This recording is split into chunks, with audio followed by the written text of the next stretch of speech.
we are now at the crossroads where we can embed blockchain at regulatory level. That means that it's basically, in a way, guaranteeing transactions on chain because the law will force its usage. The second one is from an enterprise point of view that obviously when governments deploy platform, when big organizations, big brands deploy the platform, that provides a level of certainty with respect to the blockchain technology of Cardano. And therefore, Cardano can be associated with enterprise deployment.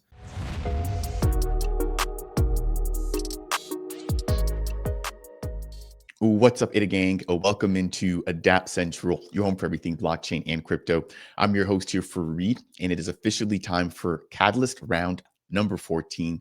We're going to be diving into a sustainability solutions here, also known as Plastiks, not only contributing to the Cardano ecosystem, but contributing to making the world a much cleaner and much safer place. Today, I'll be joined by Andre, the CEO and the founder of Plastiks, to dive into their proposals.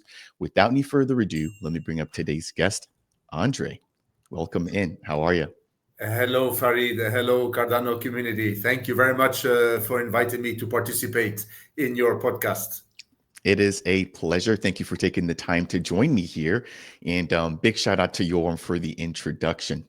Now, as a part of today's video, as I've just laid down the foundation, Project Catalyst funding round number 14 is officially live, voting currently taking place now. And what we're going to do is dive into what Plastiks is and what you guys are asking the community in terms of funding for this particular round. Now, before we dive into all of that, I think it always helps to understand you and how you've come into the space. So for anybody who's seeing you for the first time, can you maybe give us a brief glimpse about, your background and your current expertise? Well, thank you again, Fareed and Cardano community for inviting me to this podcast. My background is an entrepreneur. I'm 54. I've been building businesses in the tech space since the age of 24. So I've been 30 years at it. And I founded Plastiks back in 2019, essentially addressing the waste management industry, because in the eyes of the public, there was always a lack of transparency in that industry. Is the plastic being collected? Is it being recycled? And since the industry had always been built on two revenue sources, one of them being the actual collection of the waste, and the other one being its sorting and selling as a feedstock to the recycler, the philosophy of the company is to incentivize transparency by providing a new revenue source in the form of selling the data that actually guarantees that the waste was collected and recycled. And essentially that data to be in the form of digital certificates, we know them as technically NFTs, which actually guarantee that the waste was collected and recycled. And as a business, obviously for the last 6 years, with the experience of trial and error, adapting the product to the market, eventually came out on the other side with a very robust market solution to a demand that is so pressing. So much plastic, millions of tons per plastics are being dumped in the sea every year. Lots of informal waste pickers across the world scrounging to make a living, lack of transparency. So all of these issues we really are addressing in a sustainable way, not necessarily also from an environmental point of view, but as a business, really growing a very powerful company that can always be in the market to address all of these challenges. So that's it. It's passion with tech.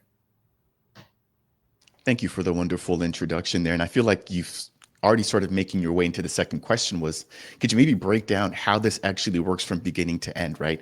And then also maybe incorporate again how this really impacts the Cardano ecosystem, because you've mentioned NFTs, which right now, a lot of people aren't necessarily buying NFT collections like they were early on.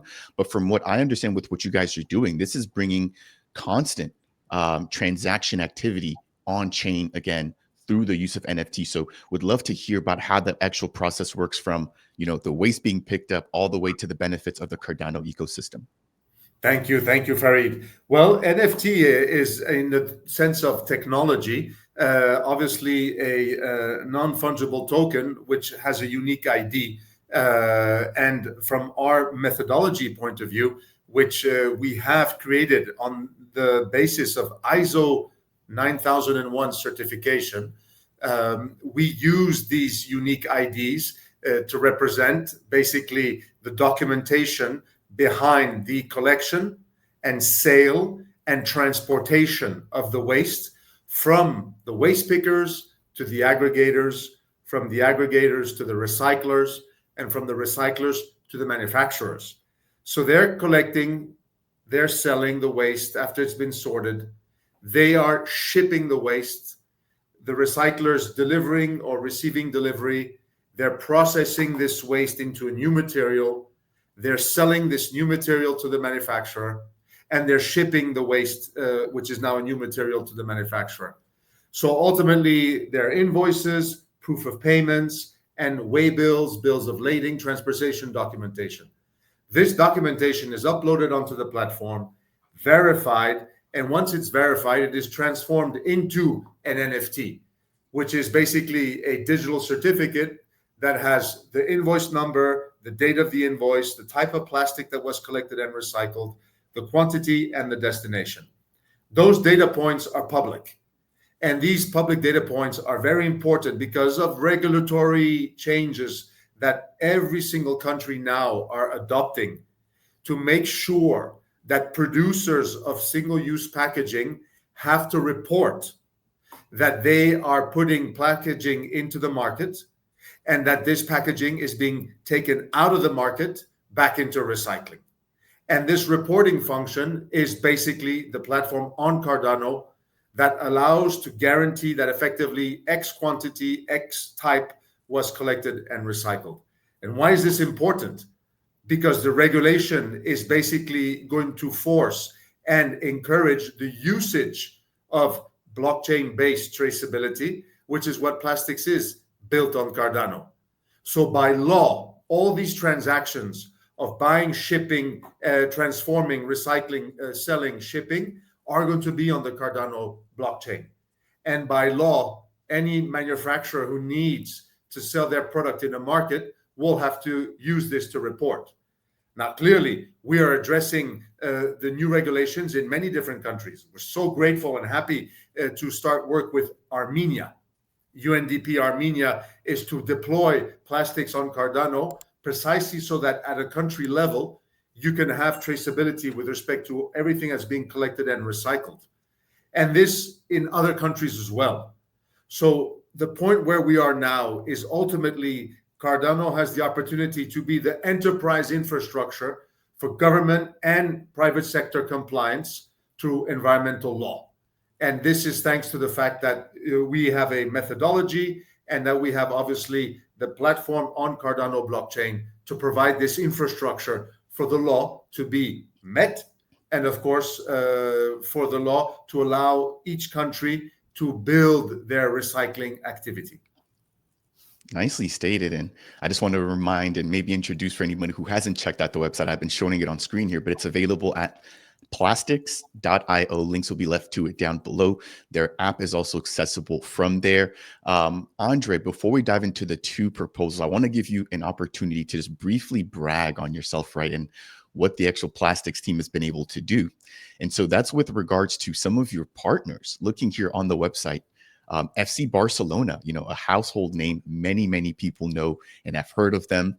Scrolling up a little bit above here, we've also got Hotel Lancaster, Rosita, as well as Quatre Molins. Do you mind breaking down who you guys have had the opportunity to work with and the impact that they've also been able to notice within their own communities? Well, thank you very much, Farid. In reality, we have three major, in the world of startups, 6 years is historical. So I guess three major historical customers, partners. Danone, the fast-moving consumer goods company that works with Plastiks to track the recovery and recycling of their bottled water in Spain. Barcelona Football Club, that works with Plastiks so that they can buy plastic credits from waste recovery entities in Chile, Kenya, and India, so they can commit their brand to positive environmental action in those countries. Bayer Leverkusen, the German football powerhouse, works with Plastiks by buying plastic credits to be able to have an impact in Brazil, so they can demonstrate that they're helping the Brazilian environment. Ultimately, those three big brands and powerhouses are what we were able to achieve from 23 to 24. And ultimately, where we have evolved is to now leverage all that experience in building a solution that actually works for environmental regulation compliance. And ultimately, I have to say that the world is going towards traceability because of regulatory compliance, not voluntary, regulatory. And that's precisely the enormous opportunity that we have here because of the big brands that have chosen to work with us, and of course of our ISO certification that proves that our methodology is according to international standards.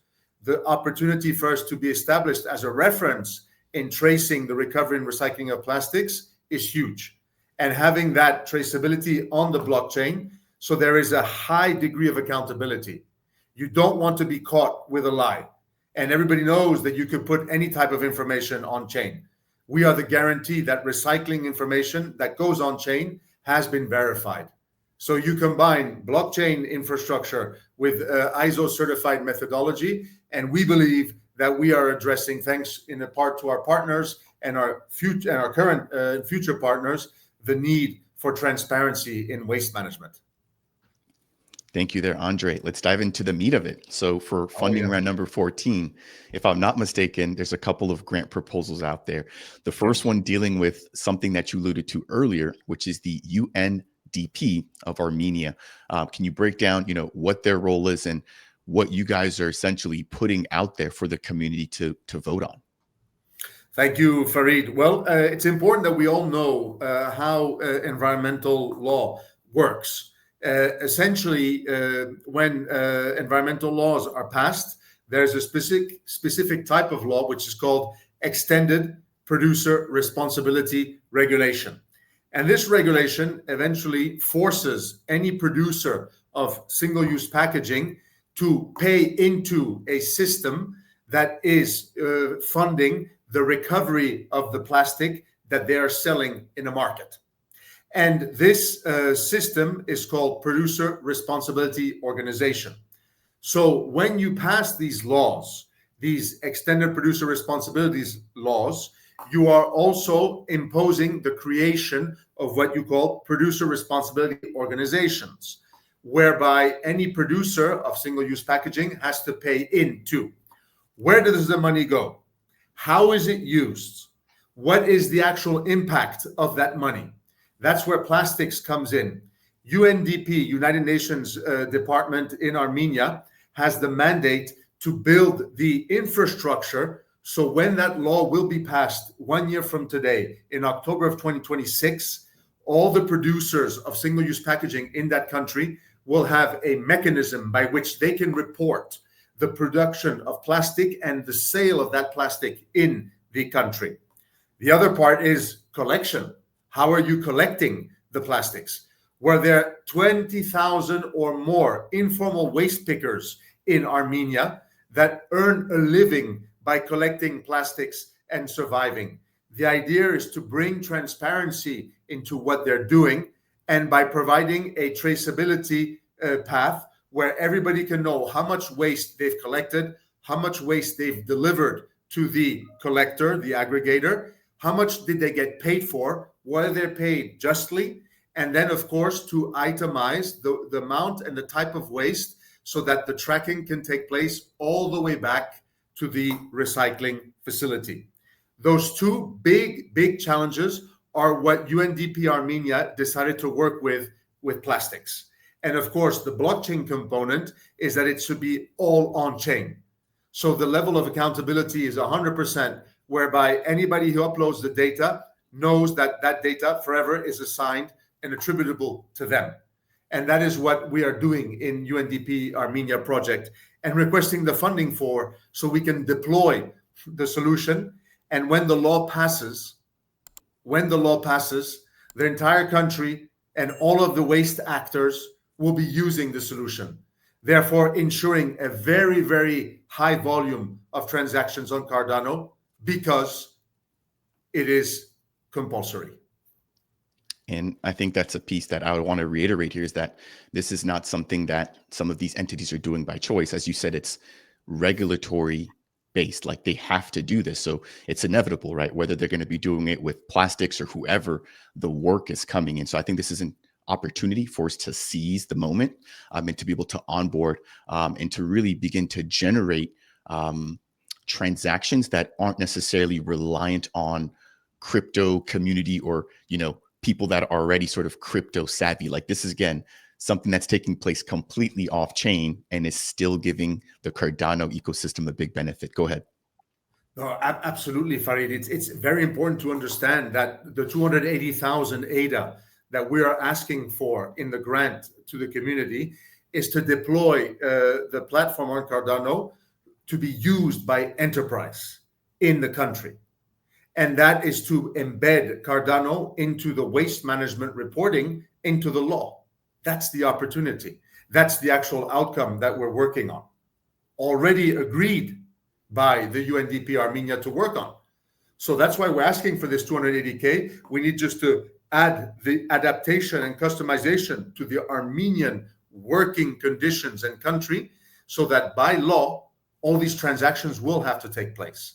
So this is an enterprise response to the need for transactions on the Cardano blockchain. Yeah, this is massive, I think, for an opportunity here to really boost the on-chain stats, which have really been an area where a lot of people are wondering what is going on with chain activity, et cetera. These are the opportunities. And I've actually been able to interview a couple of other people that were doing agricultural work and had agricultural proposals that were also indirectly benefiting the ecosystem. And so I think this is really the path forward, is to understand how can we take things that are going to happen out there in the real world and use the network or the blockchain to trace, track, and to provide transparency. And this, I think, is a prime example of that. Now, diving a little bit deeper into the proposal, Andre, what does the timeline look like? Is this a 1 month thing, a 2 month thing? Is this going to take years? Could you break down, how long this is going to take and what each part of the proposal needs? Well, it'll be less than 12 months because the law is going to pass in October of 2026. So we have to start and deploy before then. That's the core. And ultimately, the usage has to be already shown and proven by the time the law is passed in October of 2026. So it's a less than 1 year project. Thank you for that. And I know you just actually mentioned it, but it looks like the amount that you guys are requesting is 280K. And so looking at that, right, with the bigger view of other proposals that I've seen, I would actually personally say that for an enterprise level proposal, this seems to be coming in on the cheaper side. Now, again, I realize 280K is still a lot of ADA, right, for an average person.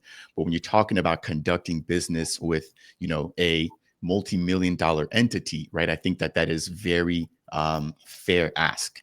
I've dealt with FC Barcelona. They've come in to do proposals here on the channel as well. And they're, I think, asking upwards of 1 million ADA, right? So you guys are asking for less than or just about 25% of that amount. So again, anything that you maybe want to add when it comes to the amount and how that will be spent? Yes, so it's important to understand that Plastiks has been in business and in development over the last 6 years. And we have been the beneficiaries of grant fund 13, where we have already received commitment for funding in fund 13, upon which we have built and are building and developing the core of our solution for the enterprise. So this 280 is to develop the Armenian adaptation of the platform for 3 reasons, essentially. Reason number 1, to develop data collection at the field level with the informal waste pickers. Number 2, it has to be in Armenian. We have to have a local cultural adaptation of the platform. Although we live and breathe in the English universe, We cannot give for granted that the English interface is sufficient on the ground, and it's to adapt for that. And thirdly, it's to adapt to the specific requirements of the law in Armenia to make sure that precisely it is fully compliant with the governmental regulation that is coming into play, which obviously is Armenian. And hence, this is why we're asking for this amount. On one end, it's not a lot because we've already done a lot of work. On the other end, it's a significant amount because we do have to work on these three vectors. The collection of the data in field, we have to work on the adaptation, cultural adaptation of the platform, and then, of course, with the regulatory compliance to make sure the platform does serve the needs of what the law will be. And therefore, that's why we came up with this proposed amount. Very nice, man. I'm not sure if you ever thought about being a YouTuber, but you explain things very well. So thank you. Maybe it's the white hair. I'm telling you. You've done a great job, and this is why I enjoy doing interviews, because I get to sit back and understand and learn as well, right? Typically, I'm the one on camera doing a lot of that, and I think you've done an amazing job of teaching me today here and bringing me into the world of sustainability. So as we get ready to wind things down, of course, as we get ready to wind things down here, Andre, any maybe closing thoughts or key points that you want the viewers here today to sort of take home with regards to Plastiks, the proposals, or just even the impact of Cardano? Well, actually, there are basically two very important points. We are now at the crossroads where we can embed blockchain at regulatory level. And the opportunity for Cardano is to be the blockchain that's embedded in regulatory level. So that means that it's basically, in a way, guaranteeing transactions on chain, because the law will force its usage, which is very, very different than any other voluntary type of activity. The second one is from an enterprise point of view, that obviously when governments deploy the platform, when big organizations, big brands deploy the platform, that provides a level of certainty with respect to the blockchain technology of Cardano. And therefore, Cardano can be associated with enterprise deployment. So this is a very old analogy, and I am the age that I am. But in the 80s, you had obviously Microsoft, which was for the consumers, and then Oracle for the enterprise. We are essentially the enterprise, the Oracle solution for enterprise, and Cardano has the ability to be embedded in the enterprise solution for sustainability. So basically, for Cardano to be the building block of enterprise sustainable solutions. This is really very important, because ultimately, as every new government comes, every new enterprise customer comes, it really grounds the reputation of Cardano as an enterprise solution. And this is what we are working, which is why maybe a third point I do want to stress. The word NFT is a technological reference. It is not a cultural reference. There is no trading, no collectibles, none of that. It is a technological reference that wants to highlight that once the information is on chain, it is obviously immutable and it is unique. So that way, everybody can know that when a certain amount of waste was collected and recycled, it's true, and it won't be double counted. That is, for me, very important message to communicate. Wow. That was awesome there. Now, I want to make sure I didn't miss out on anything here. Do you guys have a second proposal as well? Yes, we do. We have the proposal related to the verification. Basically, as I've hinted to, and as I'm perhaps pointing here, we do have an ISO certification, 9001 integrated management system. And that is essentially, we've developed over the last few years a standardized method to verifying the data. And we work in 22 countries. We work in Asia, in Africa, in Latin America, in Europe, in North America. And ultimately, what we want to do with the second proposal, which is 100,000 ADA, is have the on-chain verification implemented, so that we basically can translate what we're doing off-chain and do it on-chain across all the countries where we are working. That is what we want to do. So from a reputational point of view, when a verifier, and we know this very well because in the Cardano ecosystem, we work in a decentralized verification manner. In the verification methodology that we have, we do want to increase the level of accountability of the verifiers. And that's what the proposal is for Cardano. 100,000 ADA to put verification process on chain and create a community, a global community of verifiers. Thank you. It sounds like that one is a little bit broader. It's not specific to Armenia or the UNDP, which Correct. again, I think is massive. For anybody that wants to get in touch with you, the team at Plastiks, or just better wants to understand the proposals, how can they join your community and how can they get in contact with you guys? Well, there are three ways actually. On X, plastiks.io has a profile. We're active. We have quite a large amount of users and followers. I am active on X as well. My hashtag, or I should say the ID is at BANRVA, Baronva, and I can share that. And of course, the preferred traditional way, email, Andre@plastiks.io. There, it's 100% sure that I will respond. Thank you. And for us young folks, we are on X, but I realize that there might be some older folks like yourself that might prefer email.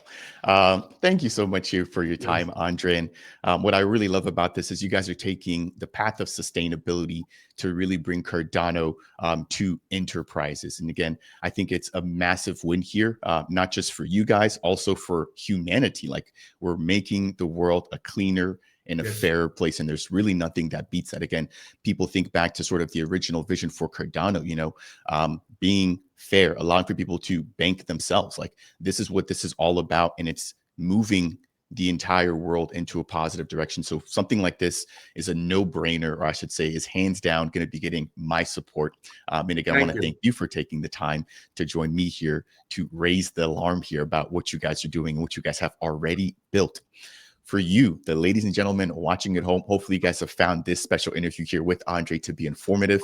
If you've learned anything just like I have, I would appreciate you if you could please smash that thumbs up here on the way out. It is by far one of the easiest ways to show your support here on the channel. If you appreciate this type of content and you want more, consider subscribing to the Dapp Central YouTube channel. And if you have any questions, comments, or concerns about anything we've discussed here today, please take the moment and leave a comment down below. I'll make sure to get those answered over. And if I'm not, I'll make sure that Andre has an opportunity to review them and also provide you with a fair response. That will do it here, Andre. I wish you the best in this upcoming Catalyst round. And I'm sure that this will not be the last time that I see you here on the channel.